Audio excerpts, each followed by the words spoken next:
내가 억울하다, 나는 범죄를 저지르지 않았다, 이렇게 말만 해가지고 불송치 불기소가 나온다면 사실 누가 처벌을 받겠습니까? 그렇죠.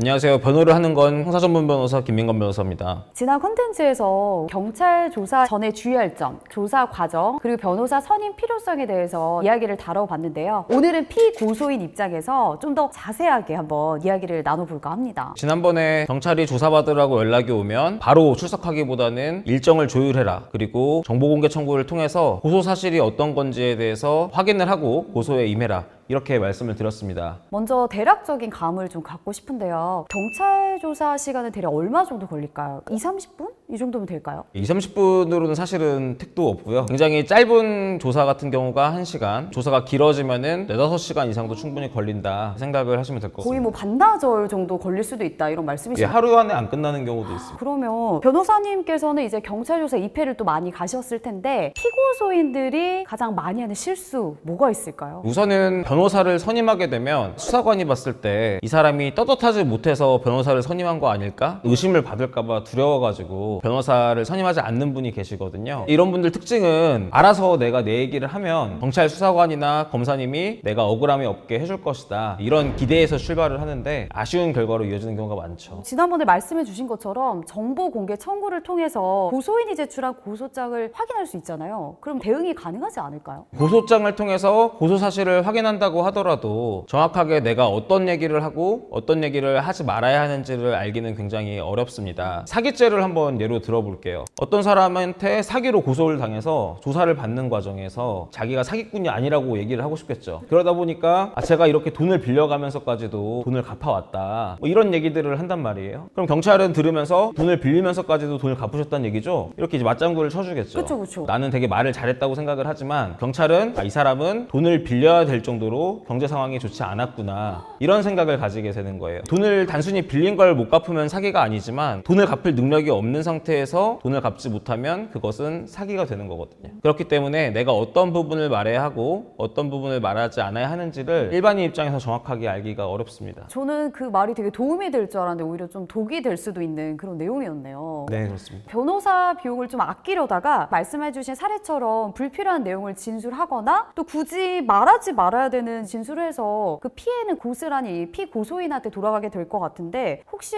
또 많이 하는 실수 뭐가 있을까요? 그 다음 실수는 이제 말을 너무 많이 한다는 거예요. 경찰 입장에서 이거 별것도 아니니까 걱정하지 말아라, 이런 식으로 안심을 시키고 리액션을 잘해주다 보면 피고소인은 마치 자기가 조사를 잘 받는다고 느끼기 그쵸. 때문에 말을 계속 술술 하게 됩니다. 그게 결국은 수사관이 듣고 싶었던 얘기들을 다 받아 적는 구조로 가는 거거든요. 저희한테서 상담 오실 때도 수사관님하고 너무 분위기 좋았다, 기소 안 될 것 같은데 혹시나 해서 와봤다, 이렇게 얘기하시면은 대부분 결과 안 좋습니다. 믿는 두께, 발등 찍히는 격인 것 같은데 그 외에 또 주의해야 될 점이 뭐가 있을까요? 유도신문이라고 해서 예를 들어서 보이스피싱에서 이게 지금 보이스피싱 범죄인지 아닌지를 알았다 몰랐다, 이런 부분이 쟁점이 될 때 수사관이 굉장히 일단은 공감을 많이 해줍니다.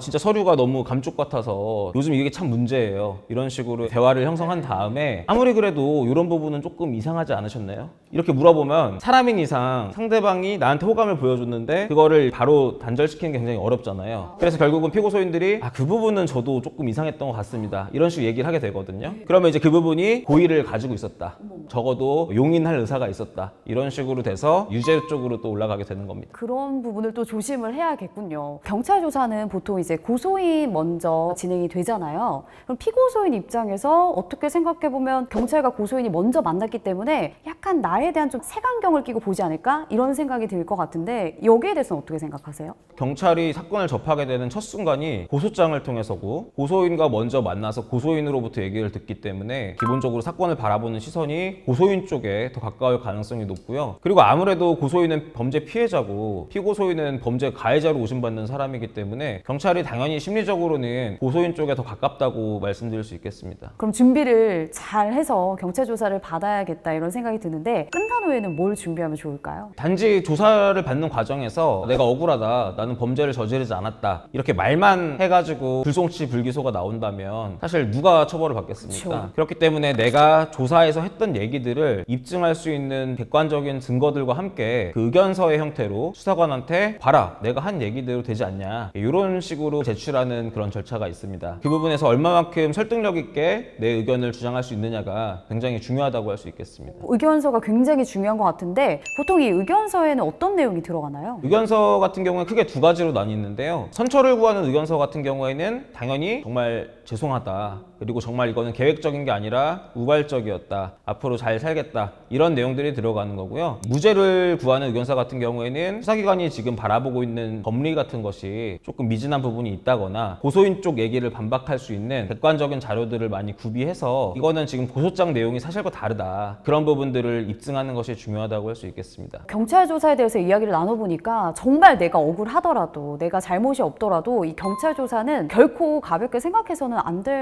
것 같네요, 변호사님. 예, 그렇습니다. 특히 요즘은 가성비가 중요하지 않습니까? 가성비 측면에서 봤을 때 변호사를 빨리 선임하는 게 좋죠. 어차피 같은 돈 냈는데 변호사가 일을 더 많이 해주고 결과도 더 확실하게 좋게 끝날 가능성이 높기 때문에 어차피 선임하게 될 것이라면 먼저 선임하는 게 좋지 않을까, 이렇게 의견을 드립니다. 저도 유튜브 같은 거 많이 보다 보면 의견서까지 케어해주고 챙겨주시는 변호사님들이 많이 안 계시는 것 같은데 변호사님은 그런 부분들까지 다 케어해주시고 신경을 좀 써주신 건가요? 변호사님들 중에서도 경찰 조사 가기 전에도 가서 솔직하게만 말하고 오면 된다, 죄가 없는데 뭐가 문제냐, 이렇게 얘기를 하시는 분이 계시고, 갔다 와서도 알아서 잘 해주실 거다, 우리는 잘못한 게 없지 않냐, 이렇게 이제 감정적으로 사실 동조만 해주면 변호사 입장에서는 일을 안 해도 되니까 편하다. 굉장히 편한데 저 같은 경우에는 경찰 조사에도 동행을 하니까 거기서 수사관이 궁금해하는 부분들, 고소인 쪽 얘기하고 대립하는 그런 부분들에 대해서는 최대한 의견서의 형태로 정리해드리고 있습니다.